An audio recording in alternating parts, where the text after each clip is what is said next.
I should correct Torben just a moment. So I, with Richard Carlson and Martin Logan, wrote a book. So I didn't write it by myself. No, it's all good. Yeah, Richard would kill you. So I'm going to cover a few topics in this talk, and these are basically it. So this will be somewhat of a review for a lot of you, but it's critical to understanding how Relx works. So I'm going to spend a little bit of this talk going over OTP applications and OTP releases, what they are, and why they are important, especially releases. Then I'm going to talk a little bit about how Relx builds releases. And then I'm going to talk about a little bit how you configure Relx, especially how you can use Relx to help you develop your applications in the context of a release. And then I'm going to talk about how to extend Relx, for those of you that may want to extend the functionality. I have one goal only there in this talk. I want you to walk out of here with the ability to build releases. So many of you have either open source projects or projects in your company or what have you. I would love it if you guys could, in the break, sit down and in 5 minutes have your stuff converted into releases. And it should be completely possible. Let's get started and talk a little bit about what Relx is. So obviously, as we talked about, it's a tool to build releases. It's also a tool that's designed to fit into a Unix-like suite of build tools. Now, I'm going to give you a little bit of the history of where Relx come from. As Torben mentioned a while back, actually starting in 2006 up until, 2011, 2012, I was working on a build tool called Synon. Synon was a very good tool, and one of the nicest features of Synon was how it built releases. It would introspect the directory structure of your project and just figure out how to build the releases and do it for you without you giving it any further information. That was gorgeous. After a while, Synon maintenance became an issue, and by that time, Rebar had pretty much won the kind of build system market for Erlang.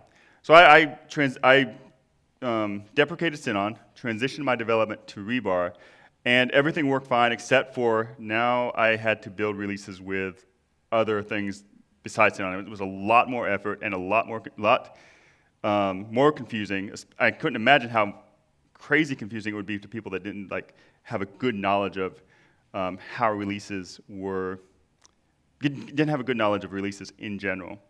And I really missed that functionality that I had in Synon.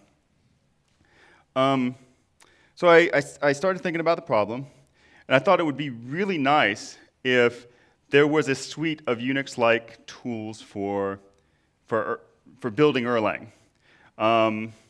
And I figured there'd probably be 3 different areas that those tools could cover. And by Unix-like tools, I mean small tools focused on a specific problem with well-defined inputs and outputs, so that you could fit those different variations of those tools together as you needed for your particular build process. So I sat down and I thought, okay, there's probably 3 main areas of build for Erlang. The first one is package management, right? Being able to get OTP applications on your box somewhere. That's currently still an open area of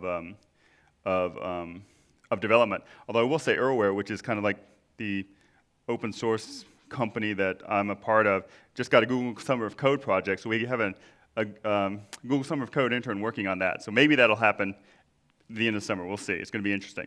So anyway, the first one of that is packaging. The second part is build, like taking your Erlang files and turning them into Beam files. And the third one is packaging those compiled applications into a release. So obviously for the build, we have Rebar, we have Make, we have other kind of less well-known things like Tetra Pak. That's well covered. You can use any of those to build these OTP apps. We didn't have anything for the releases. So I spent a ton of free time last year basically porting that functionality from Synon to Relx to fit that model of having one tool that's focused on one problem, in this case release building, that takes standard inputs, which is in this case the OTP metadata that comes in the .app files, and producing an output, which is the release structure. And so far, it's actually turned out quite well. I use Relx. There's a fair number of other people that are using Relx now, and it just works. It fills this niche well, I think. So to move from there into a quick refresher for OTP applications. So for release management, there's a few things that are important. OTP applications have a well-defined structure. OTP applications have an explicit, well-defined life cycle. What I mean by that is you have start and stop semantics that are important to how the application functions. And that actually has implications for release life cycle. And you have useful metadata that includes explicit dependencies. And that's critically important for Relx, as we'll see shortly. So by well-defined structure, we mean that has a name and a version, the OTP applications. We're talking about built applications now, the kind that are consumed by releases that you see if you do an ls in your user local lib Erlang lib directory. Always has an ebin, always have a name.app metadata. Optionally, it can have doc, it can have priv, it can have include, and it can have source. I'm of the opinion that source is not optional, but Erlang doesn't require that. By well-defined lifecycle, we mean it has start and stop semantics. This is the application behavior. You will always have a start for your active Erlang applications. You will always have a stop. And finally, useful metadata. You have metadata about what's in your application, name, version. What's interesting for us is dependencies, applications, and included applications, which gives a list of the direct dependencies for this OTP app. What that means is those are applications that this OTP app depends on, and these are applications that must be started before this OTP app is started. And of course, each of these dependencies have their own dependencies, transitive dependencies in the case of this particular app. So we have these OTP applications. They give us a lot of rich metadata that we can use to build releases.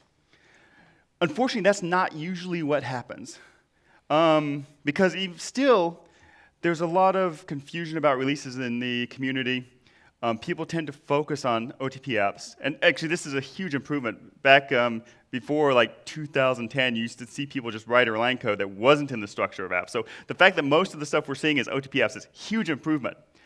But we haven't made that next step. So we often see things like this, where you have a general module and it has a manual start, and someone somewhere is stepping through and manually starting what they believe their dependencies are.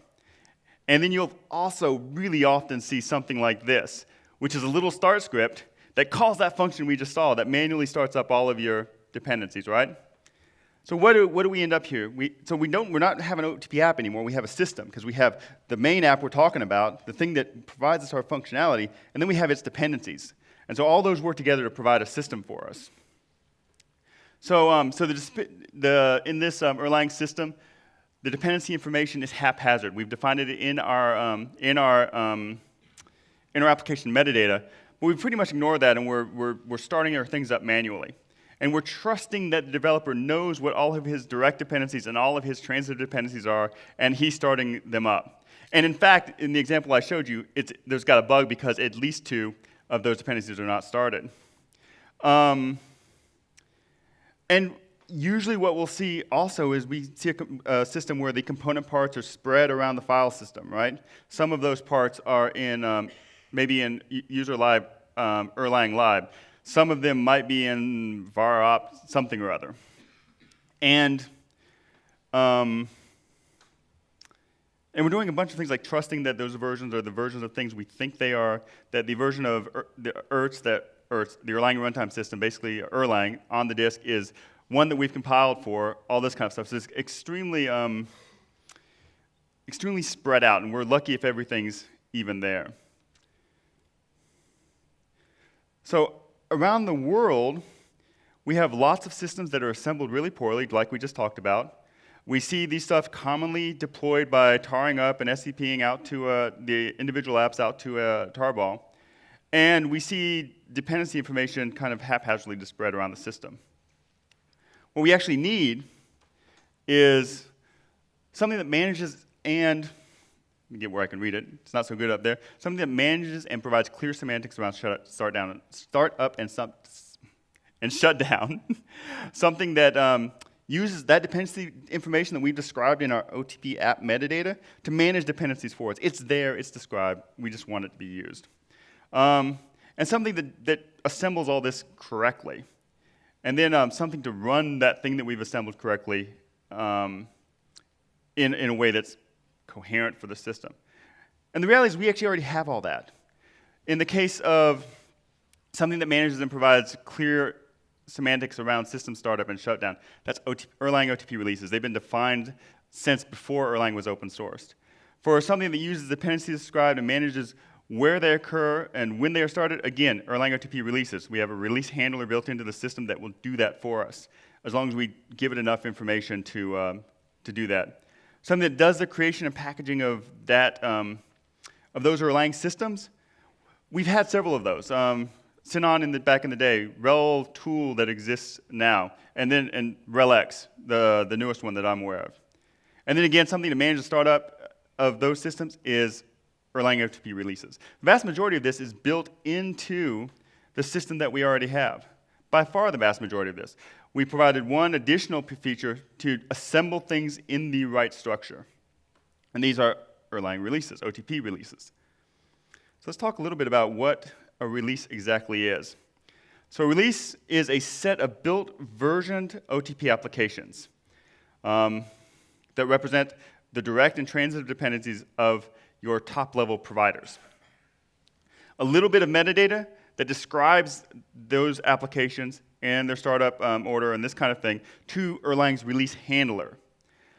Also, although not tremendously relevant to this conversation, an explicit configuration mechanism.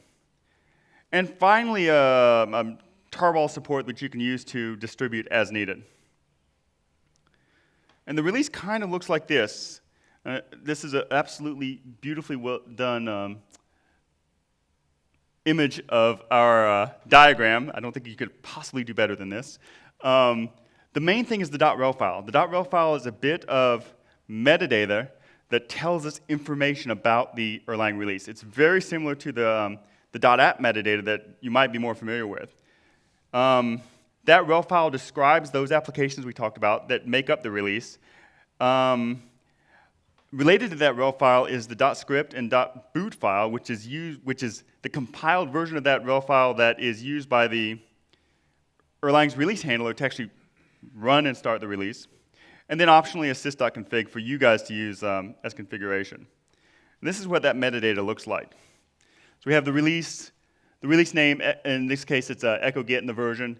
The version of ERTS, that's the Erlang runtime system. This is the core of Erlang that represents the VM.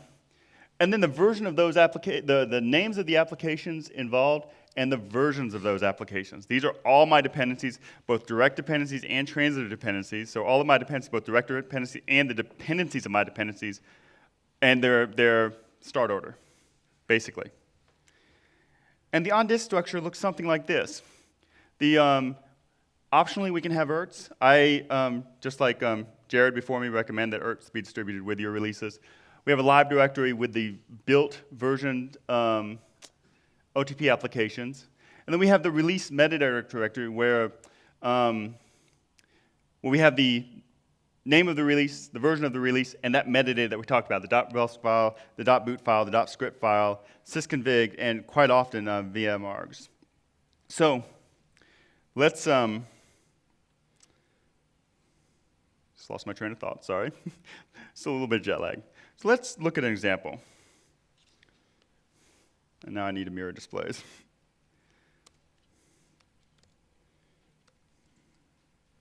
Sorry guys, give me just a moment to figure this out. Yeah, there we go. It's gonna work a little better, I hope. Okay. So let's go into, so here's here's an app that you, sorry guys. So here's an app that you might be familiar with. We have an ebin directory, we have source directory, we have docs directory, we have the various things, as example, startup sh, and the various things we need to actually build a release. So to build a release with Relx, we just type Relx. It's going to give us, it's going to do some searching to see what's available. It's going to resolve everything it needs to resolve, and it's going to build a release. And it does that by default, although we can tell it to do differently in. Was that it? That was it. It doesn't need any input from the user. So it figures out what it needs to figure out and builds the releases. So it builds it in by default, although this is configurable, into a thing called Rel. So we can see now we have our, it actually helps if I move into that directory. We can see we have our live directory, which is all the direct and transitive dependencies. We have our releases directory, which this is designed such that you can have multiple releases in the same directory structure if you need to. This helps a little bit with hot code loading and relups and this kind of thing, which Relx also supports, but we're not going to go into that too much. And then in there we have the .rel, which was generated for you, the .boot, which was compiled, the .script, sysconfig, and VMRs. Does all this for you. It does all this with almost no input from you as the developer. Now, Relx does have a config file, and I'll bring it up. That's what it is. So this config file looks just like this, and that's really way up there. The name release appears by design similar to release metadata. Release name, release version, and the top-level applications that are included in this release.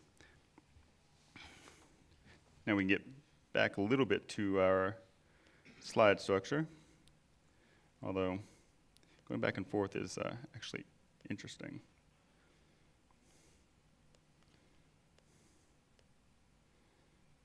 Okay, so you saw that release structure. This was what was built by Relx, and you saw us creating a release, gave us some information about what was going on, and resolved everything it needs to do, and created the release. So here's what Relx is actually doing. Relx reads in the configuration to get the information it needs to figure out what's going on. It looks at the environment. It looks at by default, it looks in the local directories, looks in the live directory of Erlang to discover what applications are available in your world. Like does the Erlang world look like? Then it, starting at the apps you specified, you saw us their top level in that config, it starts looking at the dependencies, of finding all those dependencies based on that environment it discovered. It does a full constraint solve on those dependencies. I'll show you some examples of that in just a minute. Where it makes sure that all those dependencies meet the constraints that you've given it. Then it uses that information to assemble the release, and then it creates all the builds and compiles all that metadata that's needed. And we saw an example of the configuration. In this case, echo get. The root, if we looked at echo get, you can see that that the applications depend on kernel SD library dimensions, the ones that it resolved. I'm getting ahead of myself. So we already saw the release structure. But let's talk a little bit about constraining. Let's add something that's really, really common in production Erlang applications. We'll go back to mirroring, because I do so love the teeny screens. They make me feel like a giant. Where'd I put it? That's 2. So let's look at our Relx config. Relx config looked like this. If we wanted to add Sassel, say, as a top-level application, we could add Sassel, right? Go in, type in Relx again, and it builds a release after a second.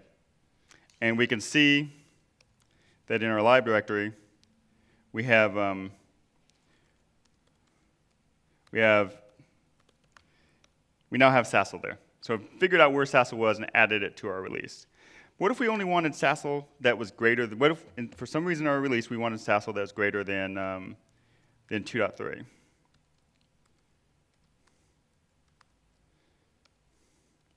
So we constrain Relx a little bit. We say Sassel 2.3. We want it to be greater than or equal. Nope. Run Relx again. It's going to do the same thing. Whoa. What did I just do?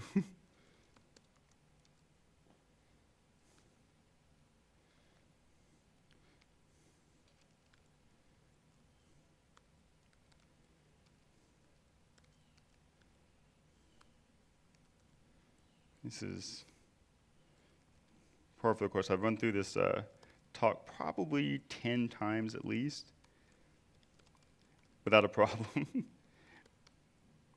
Okay. So 2.3, we've constrained it to it. Works because we have 2.3 there, right? Well, what if we constrain it to something we don't have? What if we constrain it to, say, 2.4? Why do I keep doing that and that? What if we constrain it to, say, 2.4? Now it's going to throw an error. It's going to say that, hey, we couldn't satisfy this constraint. There is no Sassel greater than 2.4. Now the reality is for Relx, you have the option of specifying constraints both in the relx.config to control your top-level app. But in your app, you can optionally, and I actually don't recommend using it, but you can optionally also specify constraints in your app metadata. And Relx is going to look at all those constraints, look at everything in its environment, and do basically a constraint solve to find a list of dependencies that match all of the constraints in the system. And if it matches, it's going to go ahead and build your release. If it doesn't match, it's going to give you useful information about where the conflicting constraints come from. And we can let's go back and, getting quite ahead of myself.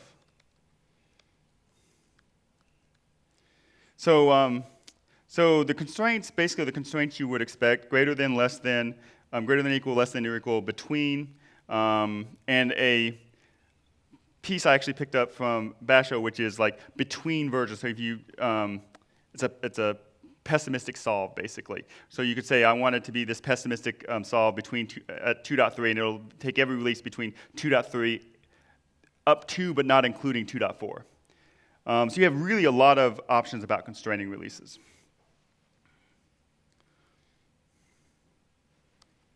Let's go back here, since I've already lost my time approach. Relx also provides you this is where Relx really helps you as a developer. By default, Relx looks at the built applications in your world, the named version applications, and uses those to assemble the release. And when it does that, it copies those applications into your release structure so that you always have a consistent release that you can move around.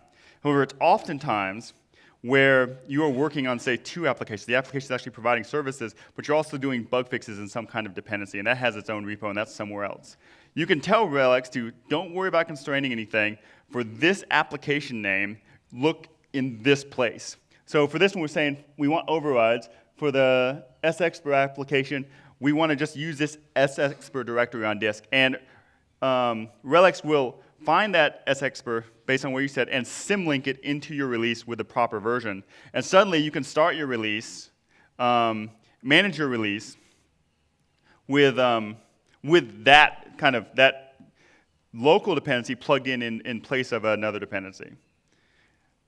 Before I get there, I actually completely forgot to go over a couple of nice features of Relx.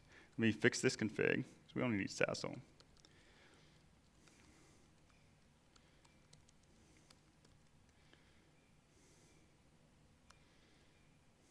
Actually, I already have it there. So,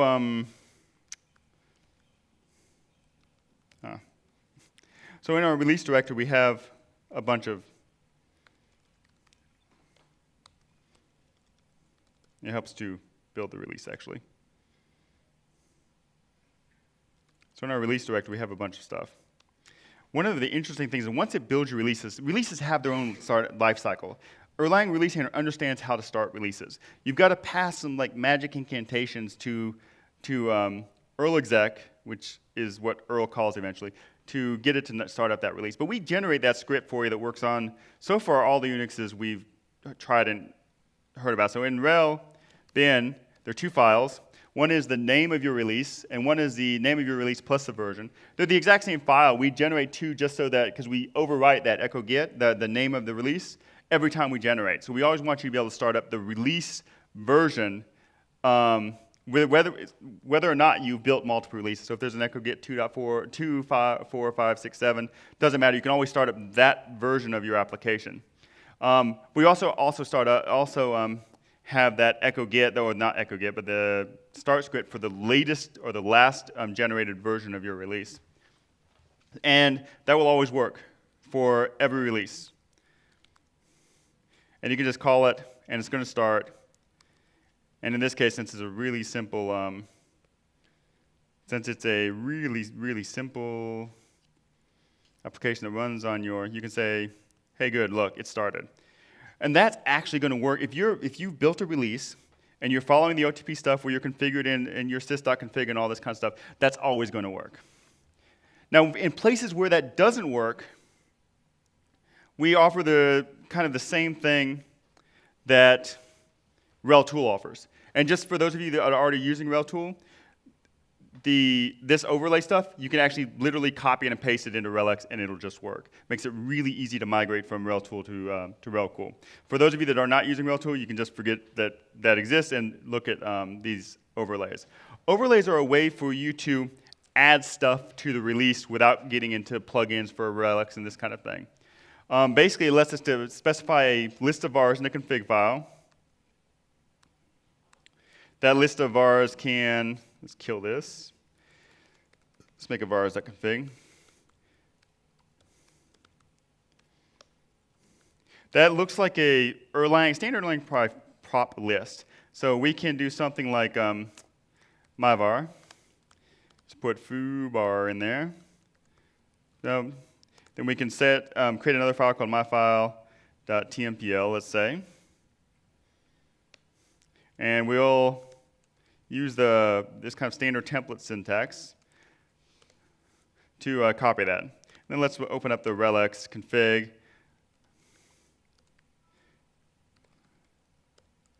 think that's what it was. I always forget specifically.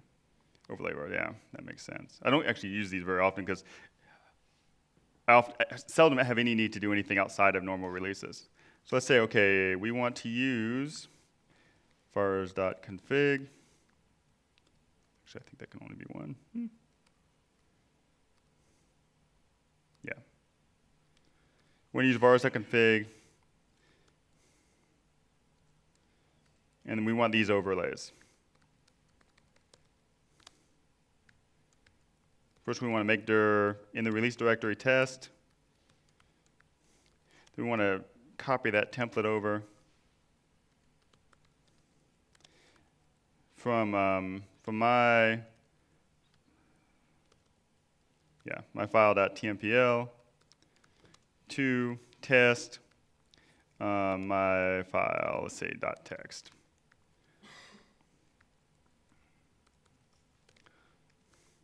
Then we can ask Relx to rebuild that. Now we can see in our built release we have this nice new.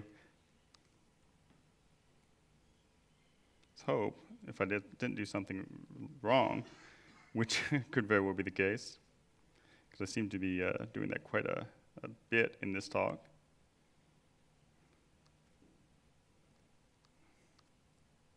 That's the problem. I named it overlays instead of overlay. To call Relx, I actually did that when I was practicing several times as well, so it makes sense I did it. Builds a release. We have test. We have myfile.test. And we can see that it's done the swap out for us. And basically, we're using a template system called early diddle. I don't know how it's pronounced. And all that templating functionality is available to you. And there's quite Relx gathers quite a lot of information about the environment and makes that available in your templates as well. So you can go to the relx.org website. You can look at the, and there's really good documentation about all the variables that are provided for you by Relx. This is a kind of a trivial example. Relx also handles multiple releases. You can have as many releases as you want in that relx.config, and then you can build them by specifying on the command line the name of the release and the version of the release. So you can kind of historically keep all of your releases around and build them to test out various versions of your product and this kind of thing. You can also configure those releases per release by sticking Relx configuration options into this release structure. And then you can have different configurations for each release. You probably shouldn't need to do that a lot, but sometimes if your release gets complex, you might need to change configurations from a release to release.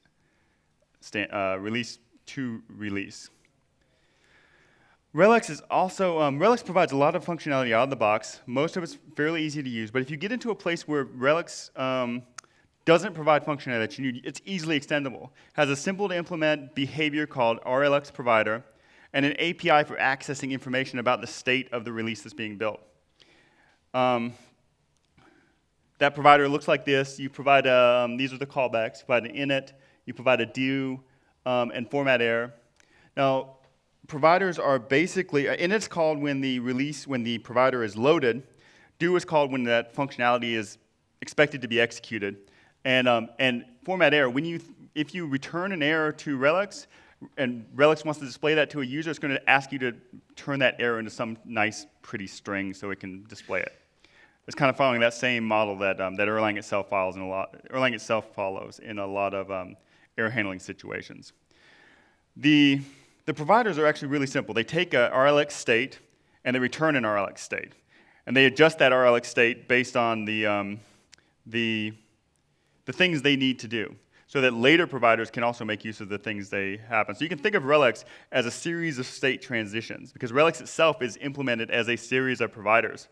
Relx itself uses all the same functionality that you as a plugin creator would use to manipulate and modify your stuff. That means that generally it means that the API is quite good, because it's not something we're only providing for releases. We're kind of dog-fooding our own structure. And to make that available in your relx.config, you would call an add providers and just the name of the providers you want to add to the Relx creation process. So that's Relx. You can get more information at relx.org.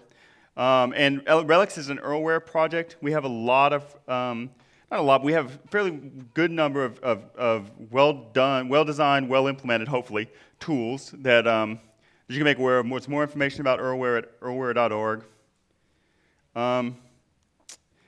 Erlware also puts on so I'm going to do some self-advertisement, unrelated to Relx. For a lot of years, we have worked very hard to get knowledge about how to build systems in Erlang into the community, how to build good fault-tolerant systems based on OTP into the community. One of the reasons we wrote the book.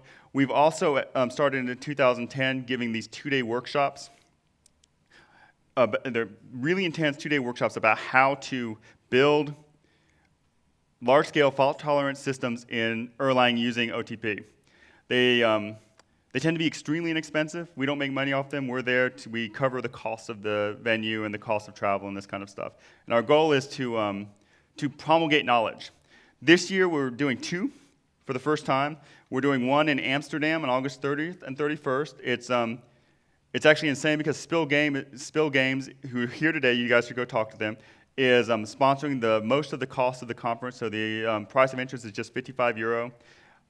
That's unbelievable for what you get. The tickets are selling out more rapidly than we've actually ever done before. So if you're interested in learning more about building large-scale OTP apps, this is a great opportunity for you. It's in Amsterdam, August 30th and 31st. If you're in the United States, we're doing another one in Nashville in October the 11th and 12th. Nashville's a really fun town. It might give you a good excuse to go hang out there for a couple of days. These are a lot of fun, and you tend to learn a lot. Although I will say, like, they tend to be extremely intense as well. We're shoving a ton of information into your head over a very short amount of time. So does anyone have any questions that I can answer? Yep. How do you deal with upgrades and downgrades? So Relx will build standard rel-ups. So basically using the same infrastructure that Erlang, the release handler uses.